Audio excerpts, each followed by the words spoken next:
Hello, listeners. We are your co-hosts, Janine Bailey and Marie Quigley, for the Empower World Coaching and Leadership Podcast. Empower World brings guests who are making a difference to the world to inspire coaches and leaders who lead with mind, heart, and soul. Hello and welcome, listeners, to the next episode of the Empower World Coaching and Leadership Podcast. And once again, I'm not with Marie Quigley, who is currently traveling, but I am very, very fortunate to be here with Wendy-Ann Smith from the Coaching Ethics Forum. Welcome, Wendy, and thank you for joining me today. Thanks for having me. And I like your start of welcoming the listeners. I don't tend to do that on my own podcast. Continue, I just dive right in. So I hope that lots of people do get to listen to us chat and they find something useful in it. Thanks for having me.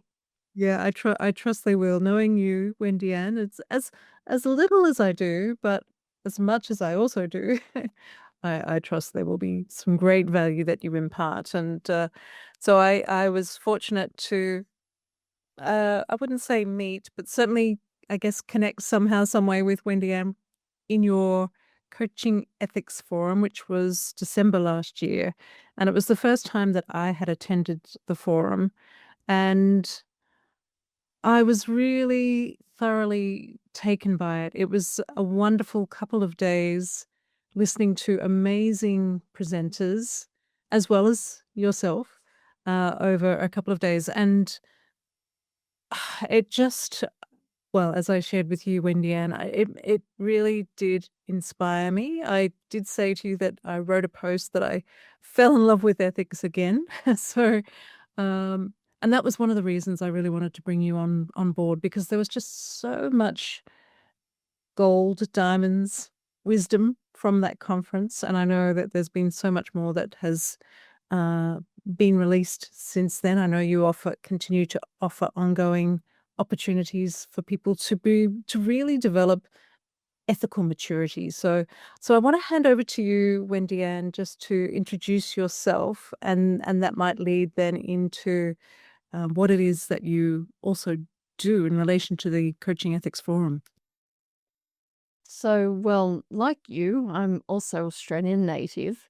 Although I am Maltese as well, but I'm born and bred, I guess, in Australia with Maltese culture and heritage mixed in. But I, like you, also don't live there anymore. I haven't lived in Australia for a number of years, and I'm currently in Paris, or just on the outskirts of Paris, and have been here for just on 15 years. I'm a psychologist, registered psychologist in Australia, also in France, and a chartered psychologist in the UK. And I'm a mother to one and a grandmother to two. They're important little parts of me that need a place to be said, and also a mother to a cat who's entering her 14th year. So that's me in a nutshell, I guess. We'll discover more about what I do across time, I think, in this chat. Yes, thank you for introducing yourself. And we might hear Batman, my cat, 15-year-old cat in the background. I know he's lurking around somewhere. And again, Wendy, and I really appreciate what you do, what you bring in, certainly to support the coaching profession. So appreciate that you are a psychologist, and what you bring in with the Coaching Ethics Forum and so much more. It really does support us as coaches to develop our ethical maturity. So um, I guess I'm curious as to this. I'm guessing this is a passion of yours, ethics. I'm wondering what's brought this about for you, and how does it drive what you do for the profession of coaching, and I'm guessing psychology as well. Yeah, I don't know that I have much of an impact. This work has much of an impact on psychology, perhaps. I know that we do have uh, an Australian counsellor who's on at every conference, the whole 2 days, 14 hours each day, and he's from Queensland, and he's been to every conference so far. So there's something there for people who are not coaches, most definitely. And there also has been some people who've attended the conference at the Coaching Ethics Forum, like you said, because we've had 5 conferences now. We've had engineers join the conference as well and found the conversations intriguing and of great interest. So that's kind of impacted really how I've seen this worked along the way. But where I began, I'm a coaching psychologist with a great interest in the science of well-being and have lectured on that way back at the beginning of my career, back at the University of Wollongong. So that's really where I lay my roots in my professional space. But over the last few years, I've been working more in the ethics space because I just saw how the huge gap between the way at least psychologists in Australia, or at least my own training and understanding of ethics in my psychology profession. And then because I'm a coaching psychologist, I mix into the coaching world as well. And I just saw a huge gap in the way people understood and worked with ethics. And I just thought, if coaches want to be doing the work that they want to do and want to be seen to be who they are and really credible in the professional space, then they really needed to up their game in the way that they understand ethics. And as great a job as the coaching bodies do to support the coaching profession, they don't have a very mature navigation of what ethics are. And the language that is used by them and consequently by coaches often is very rule-bound and compliance-laden without a lot of ethical inquiry. And I dare say even the coaching bodies themselves don't like being under the microscope.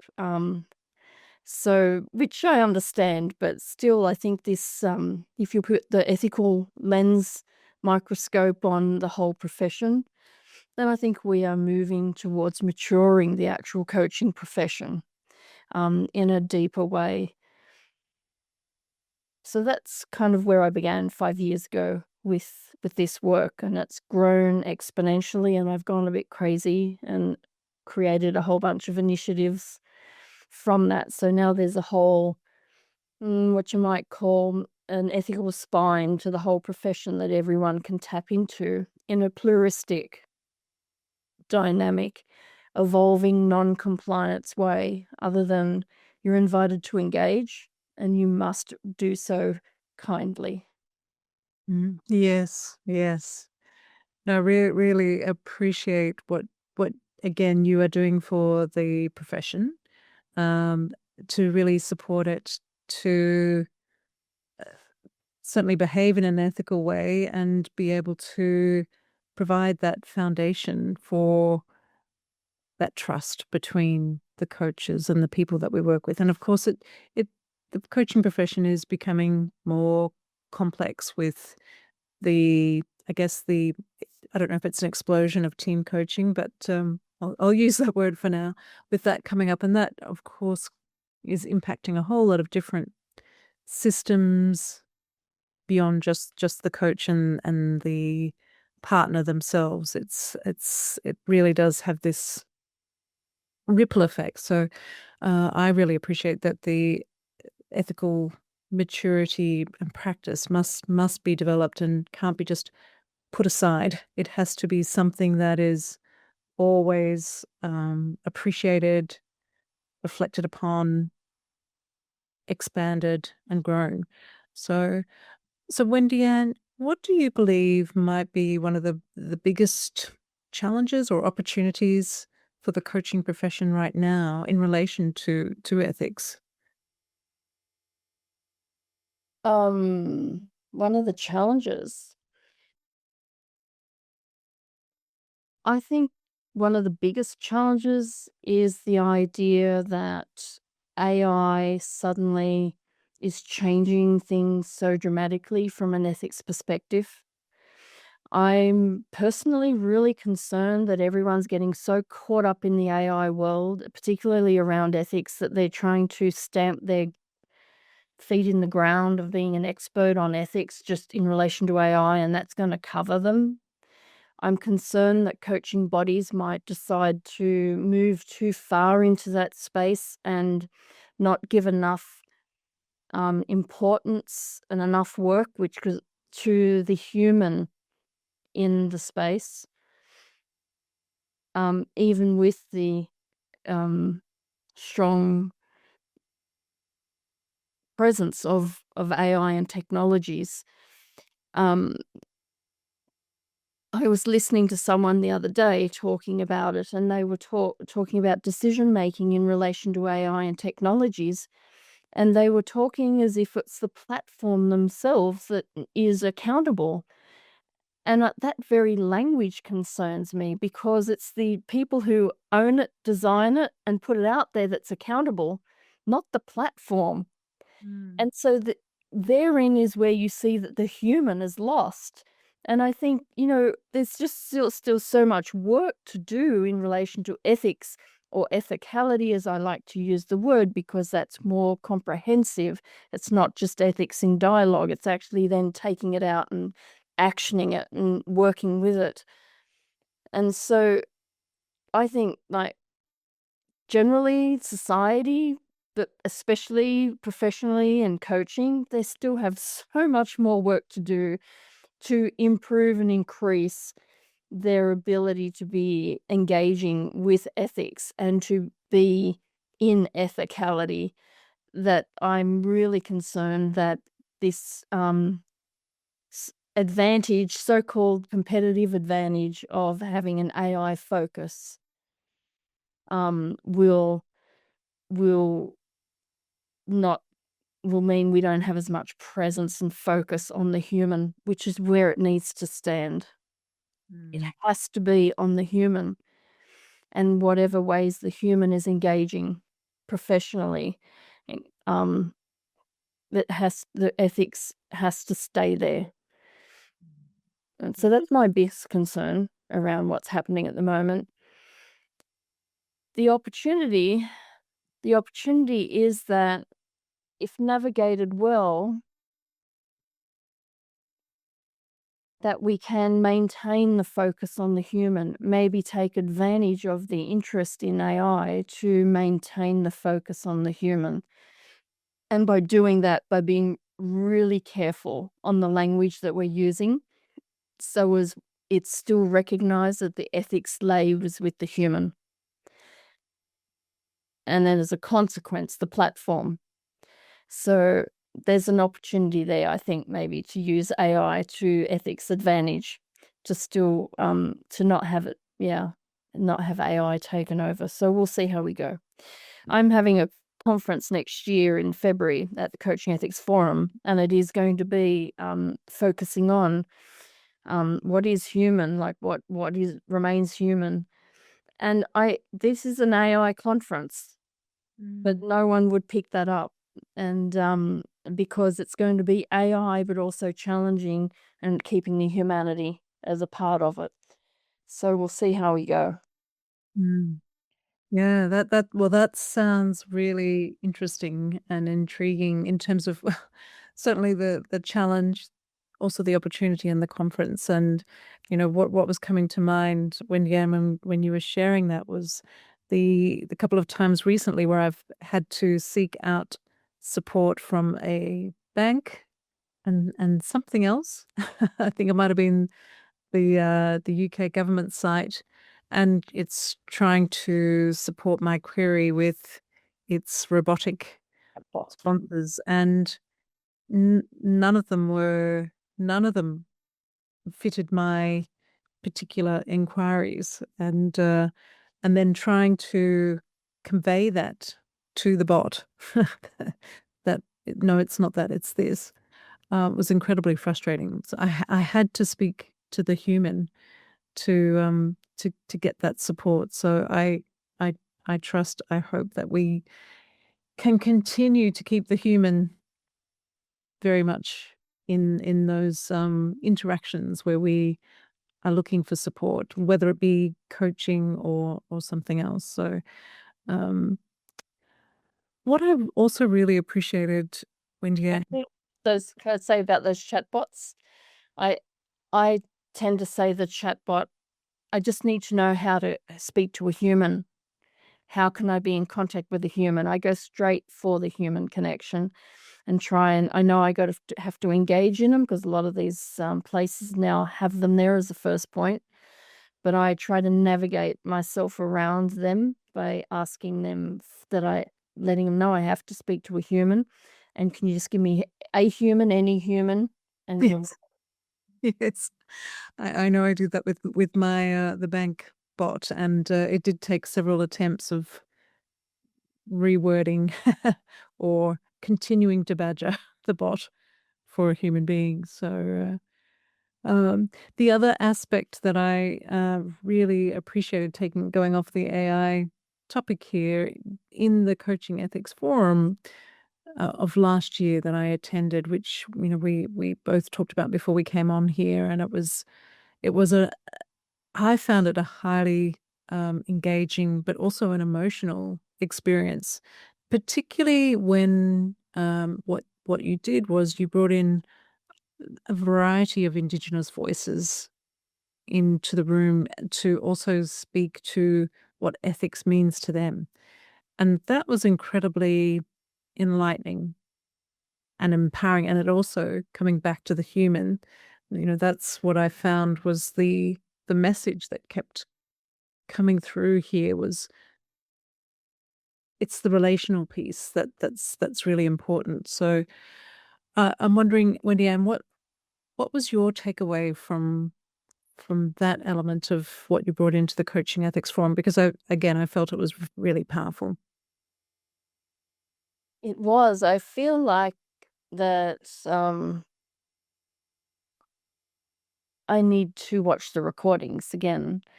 When you're hosting and alive and awake for the whole 2 14-hour days, it's hard to take it all in.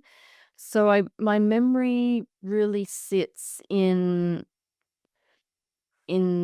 my experience of the conference as opposed to the content of the conference.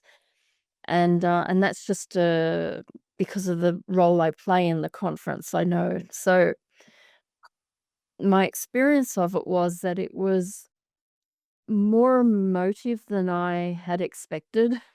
I'd spoken to all these speakers and panels and helped them set up their sessions, and I had no idea it was going to land um, as powerfully as it did.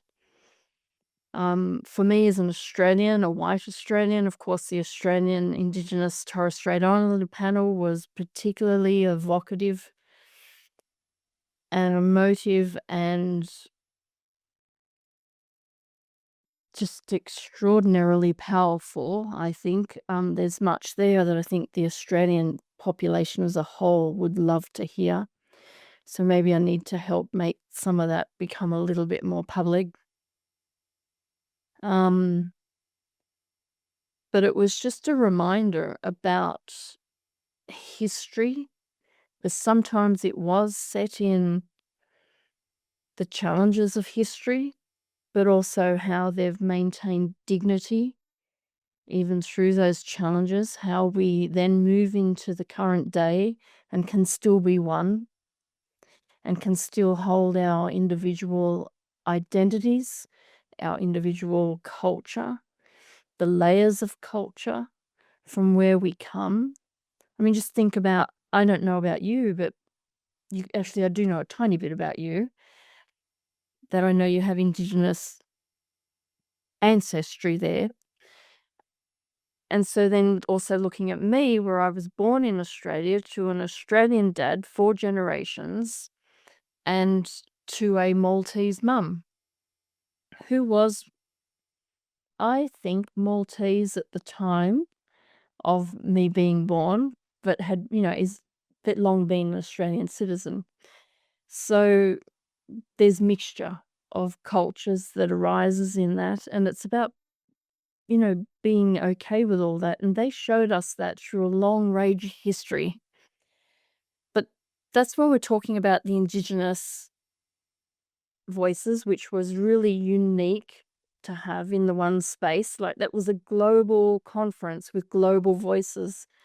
So then we started on the first day in Asia and East Asia, and we had the Japanese and we had the Chinese and we had lots of different voices. We had a whole Indian panel where I challenged them to talk about caste, and they weren't so comfortable. But boy, oh boy, when you sat in on their session, I knew how many meetings I'd had with them and how much thinking I had given, as well as what they had done to get that to where it was. Because there's so many sensitivities in current day in India. And so just to have that play out. And I remember sitting there for the Indian one, and I may have even shared it in the chat, and I said, "We are given a gift here." Because I knew how much they had worked after the last call I ever had with them to then produce what they produced and gave to us, and that was just unbelievable. So to go from current day languages, which have strong historical roots from east of the world compared to where I am in Central Europe, to having my native in Australia, to then having the Americas, some Latin America, some Central America, sorry, didn't have Latin, had Central America, North America, native voices. It was just like, I don't know if it can be replicated. And I'm kind of, it was just so unique and so powerful and so informing and reminding of humanity that I'm at a loss right now of how I can um, build on that in a way that's really fruitful for everyone, for both them and for the attendees. But there's got to be a way to do that, because it was just so powerful, and more powerful than I had ever could have dreamed. So it was very unique space, that one. Yes, incredibly unique and very, very, as you say, emotional and touching, but also just incredibly wise. There was just so much to take away from what the participants shared, and I wasn't able to hear all of them, but I listened. I was able to be there for some of them, and I was very thankful to be there for the Australian Indigenous contributions. So yes, I have two Aboriginal aunts through marriage. My two uncles married two sisters. So I have an Indigenous cousin. So it's something that I'm very what's the word, invested in, I guess, in terms of being able to support and empower equality, diversity of backgrounds, and again, wisdom that we all bring. So it really it really spoke to my heart, listening to a whole range of incredible voices. I'm wondering. I could say there also, just what's come to mind is the Middle East, that I didn't mention the Middle East, and the fact that we had a panel who, one was Persian, one was, two were from Egypt. And I just think, for that panel to be at play back in December and to where we are in the current day's activities, it was just great to see that those people could come together. And then we also had a spiritual panel, which we've had that same panel in a previous conference, but I invited them back to go longer this time because the sessions were longer for the panels than what they normally are. And so there we had that mix of we had Judaism, we had Islam, we had Christian, we had Buddhism, and I think that that's unusual. And I was really grateful for all those collectives to come together. That was not an easy panel to bring together. When I first did it, took me almost 12 months because for sensitivities around things happening around the world, people either didn't want to be representative of a particular religion, they didn't want to be seen as a representative, even though they are of that particular domain. I don't know what other word to say, so I'm just saying domain. We know what I'm talking about there. And then, or they were, just, they were displaced persons. And they just felt that it was just they were too vulnerable to speak. Even though they're going about their daily life, but they are displaced. Then you have others who have got family in regions who are being, going through, they've lost family or they have family in different areas, and it's really tough for them to um, come across and be in the same space as some people. So um, I didn't understand that challenge at first because I'm going, yeah, the government's choosing what they do and humanity's still at the core of it. So can't we find our common humanity and come together? But humans are more complex than that, and we have many more sensitivities that we need to just appreciate and give compassion for. So I'm just, in terms of the conference, I'm glad that somewhere along the line, we're able to push through all those different barriers and find people that were able to come together from these different belief structures and speak to that and show us how they show up in some of the scriptures and how they understand that in daily life and professional life. And I think there's a lot for us to learn across all of that as well. Mm.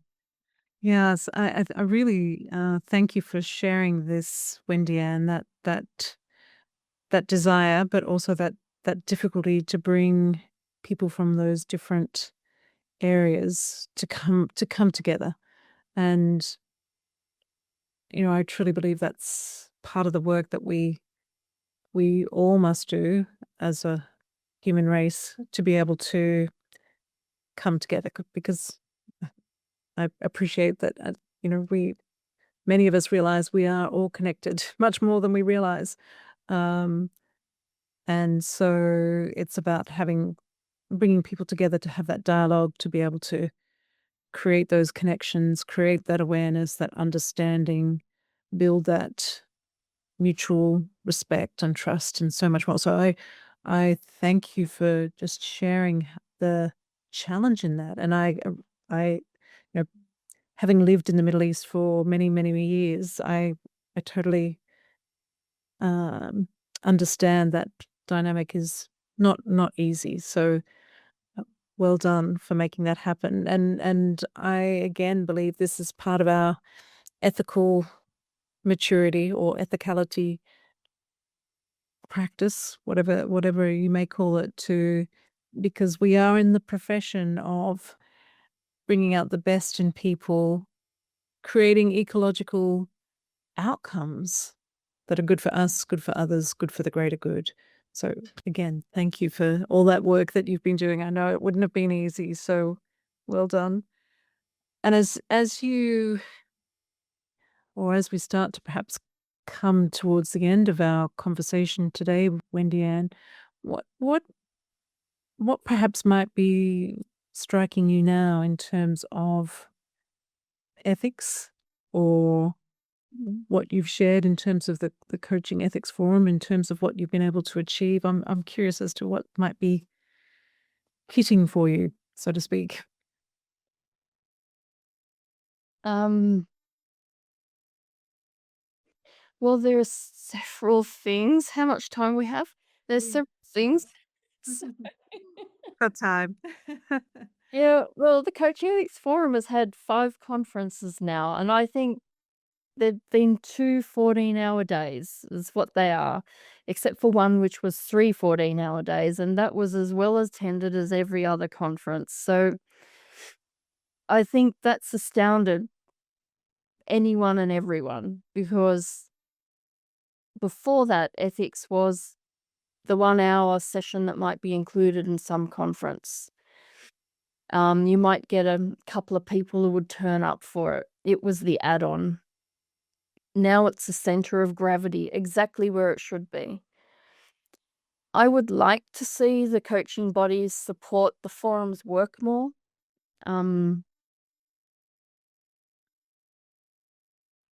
Not that they haven't entirely for the 5 years, but I think they could a lot more than what they have done. And this work has supported them. It's not been in competition of them. It's actually supported their work and helped it, and helped influence the work, and helped influence how ethics is showing up in their codes, in the way they're asking coaches to work with ethics.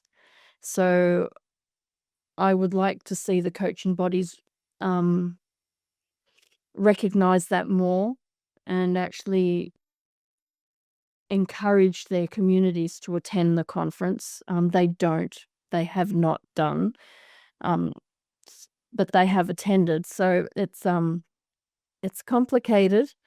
But that's what I would like to see. The forum has now created many avenues of many ways of people being able to engage, and and and that's through webinars, through ethics circles, through the conference, through the course Ethics Beyond the Code, which I created and hosted on Coaching Ethics Forum, through the magazine Ethical Edge Insights, through the Journal of Coaching Ethics, which is an academic open access journal, through the big favorite of mine is like Champions of Courage Awards. Their nominations are open now. Just go to championsofcourage.com and you can see all the nominations that are available. And we had a great first year, launched year last year, so I hope we have a great year again this year. And now we've got the umbrella is Ethics Forum International. And that's where it's cross-domain. It's not just coaching, mentoring, leadership. It's across all professional domains. And that's launching off now. It's already in existence, and but launching off much more strongly from now, where it's got memberships there. It's got a ethics and ethicality recognition pathways for. I see that as being the icing on the cake. You know, if people are looking at a coach or anyone in any profession, and or a lawyer even, and they say, okay, I want to engage in this particular profession. Who are the people in this bundle of people who actually have that baseline accreditation from ICF or some law accreditation? And then who's got the ethics and ethicality recognition on layering over the top of that? That's who we're going to choose from. So that's what I hope happens with this umbrella entity, which is connecting everything, all those different initiatives together. That's all sitting at the top of my mind right now, as well as the course and its uniqueness in that it's not training. It's actually a course which is developing ethical capability. It's a development course, and it's doing that even with the most experienced practitioners who are going through it are taking. I was a bit concerned because I built it for it to be a short course of 3 to 4 hours. And some of these very experienced practitioners are taking 3 or 4 hours per course, because I'm told their reflections to me are the material is rich, and they engage not just in what I ask them to engage in, which is quite a lot in and of itself anyway, but they sit for much longer using all that richness across their whole professional life, and it's taking them a long time to mull over that, but they're enjoying that. So in one hand, I was quite horrified because it's like, no, I didn't build it to do that.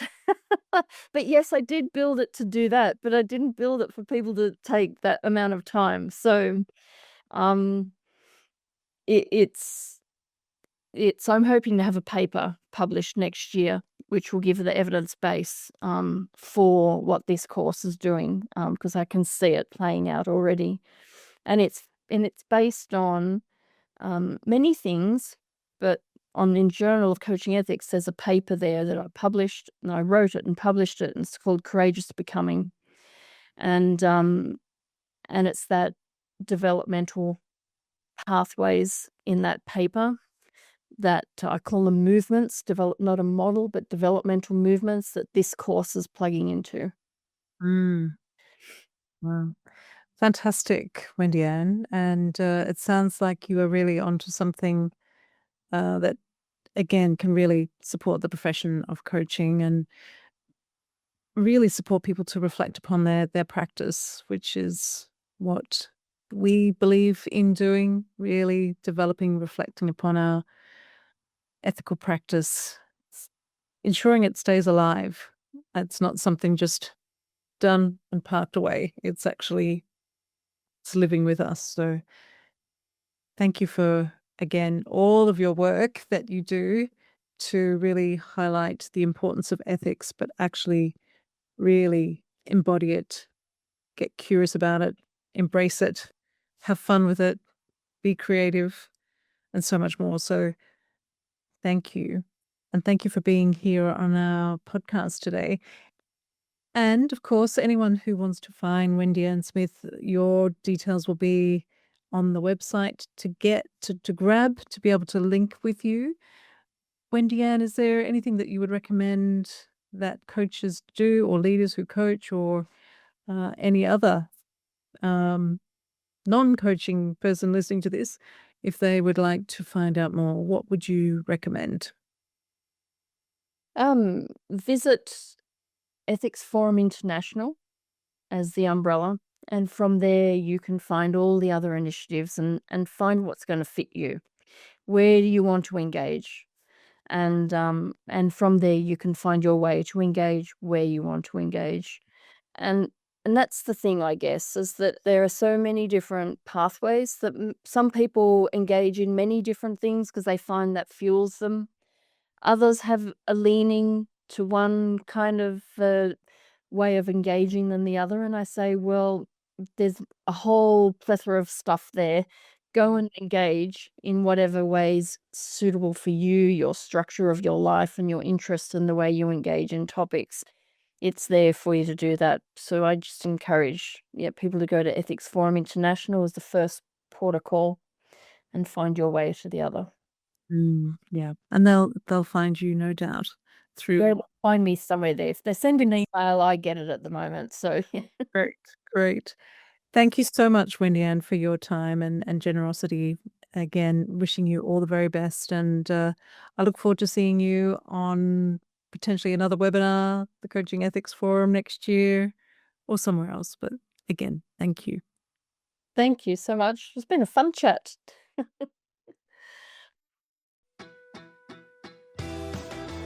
Thanks for listening. You can find out more about us on our website www.empower-world.com and on our social media networks Facebook, LinkedIn, Twitter, Instagram and YouTube. Be empowered.